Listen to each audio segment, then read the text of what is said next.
KS2A और कोशिश करने जितने ज़्यादा वर्ड टाइप करोगे, ये देखो फिर ये गलत हो गया, OPSCRVATORY, ठीक है, DIRECTOR, ठीक है। जितने ज़्यादा वर्ड टाइप करोगे उतना ही, अगर वर्ड गलत भी हुआ, ज़्यादा वर्ड टाइप करोगे तो उसमें आपको आसानी भी आपको रहेगी। दिमाग में रखना ये चीज़।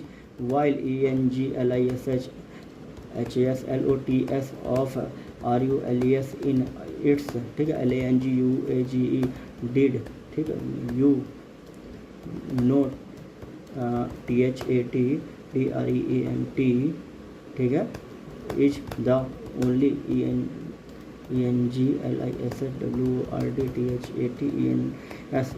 बीच बीच में कहीं ना कहीं विचार आपके इधर उधर होंगे, थोड़ा टेंशन आएगा, बिल्कुल भी नहीं लेना है आपको। ले लिया तो वहीं पे आप ख़त्म हो जाओगे, टाइपिंग नहीं कर पाओगे। आपको पूरा फोकस रखना है अपनी टाइपिंग पे, बिल्कुल भी आपको प्रॉब्लम नहीं क्रिएट करनी।